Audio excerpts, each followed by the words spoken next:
पहुंचे हैं नमन करने।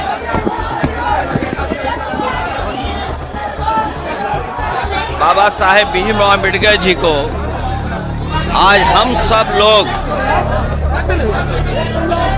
याद कर रहे हैं और जो हजारों सालों का जो शोषण रहा है उसके खिलाफ सामाजिक न्याय की लड़ाई और सामाजिक न्याय के राज की स्थापना के लिए हम लोग लगातार संघर्ष करते रहेंगे और सामाजिक न्याय के राज के लिए हमें साल लगे या सदी हम लोग लगातार संघर्ष करेंगे। हमने सुना था कि कुछ लोगों ने लोकसभा के समय पर भारतीय जनता पार्टी के लोगों ने कहा था कि 400 की सीटें जीत जाएंगे तो संविधान बदल देंगे। लेकिन हम धन्यवाद देना चाहते हैं उत्तर प्रदेश और देश की जनता को कि जिन्होंने संविधान और लोकतंत्र को बचाने के लिए बाबा साहेब भीमराव अम्बेडकर जी का जो कागज का दस्तावेज है, जो हमारा सम्मान है, मान सम्मान है, उसको बचाने के लिए मतदान कर करके संविधान और लोकतंत्र को बचाने का काम किया। ये लोग हार के बाद अंडरग्राउंड हो गए हैं, अंडरग्राउंड जरूर हो गए हैं, भूमिगत जरूर हो गए हैं, लेकिन हम सब लोगों को मिलकर के उन्हें हराना भी है और हटाना भी है।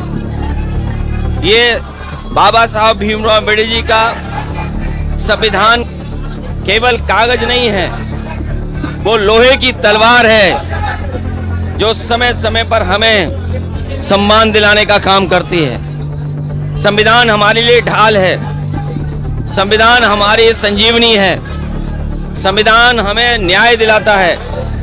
संविधान बाबा साहब का वो है जो हमें आगे बढ़ने का और बराबरी का मौका देता है। संविधान हमारा रक्षक है और संविधान के लिए हम लोग लगातार बचाने के लिए बाबा साहब भीमराव अम्बेडकर जी के सिद्धांतों को आगे बढ़ाने का काम करेंगे।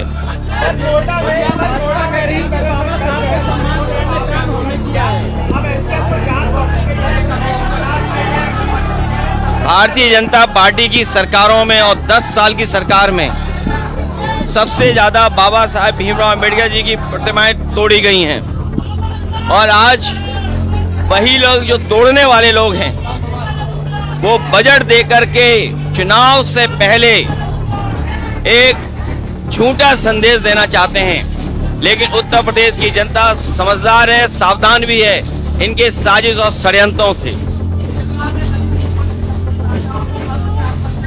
अभी भी दलितों के खिलाफ और पिछड़ों के खिलाफ और खासकर पीडीए वर्ग के खिलाफ लगातार भेदभाव हो रहा है, लगातार अन्याय होता है और उसका परिणाम इतना होता है कि इतना शोषण होता है कि मान सम्मान के लिए कभी कभी लोग आत्महत्या भी कर लेते हैं।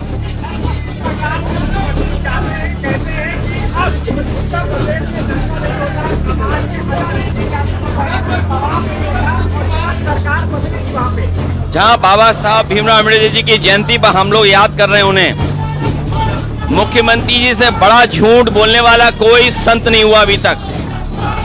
और ये हम नहीं कहते हैं, बहुत सारे लोग कहते हैं कि ये नकली संत हैं और इन्हें संविधान से कोई लेना देना नहीं है। संविधान से चलने वाले लोग कभी किसी के साथ अन्याय नहीं कर सकते हैं। और जो नोएडा में हुआ है, इसी सरकार की नाकामी की वजह से नोएडा हुआ है। इनकी जो LIU इंटेलिजेंस क्या वनस्पति की वजह से या चुनाव प्रचार में बंगाल चले गए थे साथ क्या,